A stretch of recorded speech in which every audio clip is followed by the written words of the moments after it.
So, in just under 2 hours, former Trump advisor Steve Bannon will enter a federal prison in Connecticut.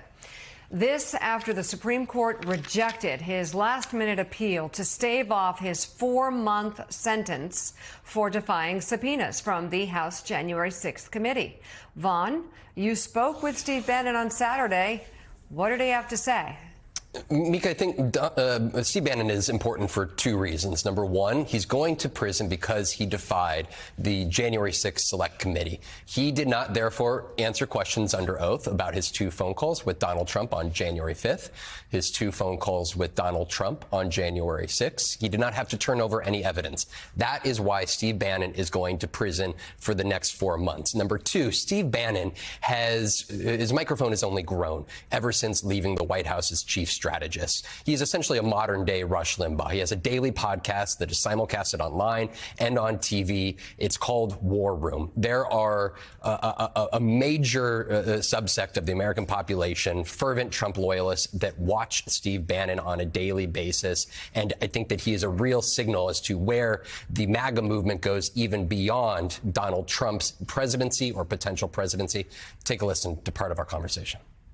Just this month, in Detroit, up on a stage, you said that there is no chance that the Democrats are going to win this. No chance. And if they declare that they do, then it was stolen. They're stealing it, 100%. But you know that elections in the United States are close. You know that there is a very reasonable chance that the Democrats win the White House again. Why go and sow that distrust in the American? Why go and sow that distrust in the American public? Because, Von Hilliard, I knew that Thursday night was going to happen. How can you sit there unrelated to the facts? I sat there because we know and we follow every day that Joe Biden is feeble, that Joe Biden's enfeebled. And MSNBC, that doesn't mean that the American public may not vote for him again. Are you kidding me? Have you seen the polls? Have you seen the New York Times? Have you seen MSNBC? Tell that is not evidence of voter fraud. That is not evidence. I didn't say that. It is zero chance the Democrats can win this. It's zero chance, though. It's Steve, zero that's chance. not how elections work. Voters go vote. There's not 0% chance. What does the MAGA movement look like after Donald Trump? 10 years from now? I think the MAGA movement, I think you see it right now. And one thing, on the spectrum of MAGA, I believe that President Trump, who's a very kind-hearted guy and a big-hearted guy, I would say President Trump is a moderate in our movement. And I think the MAGA movement is shifting day by day farther right. Donald Trump is a moderate. Definitely President Trump's a moderate.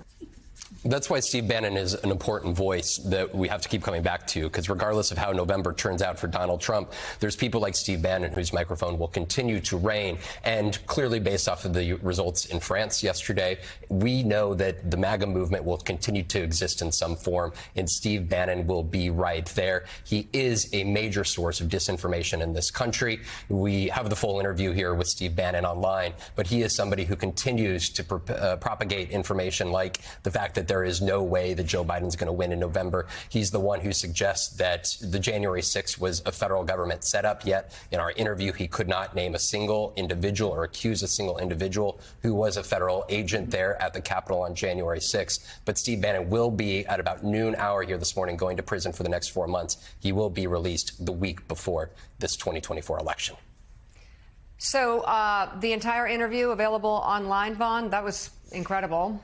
Yeah, the entire interview online. All right. NBC's Vaughn Hilliard, thank you so much for that.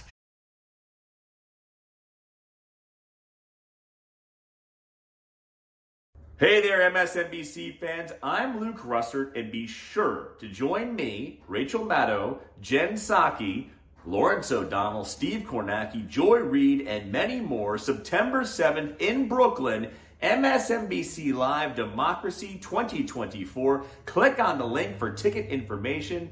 We will see you there.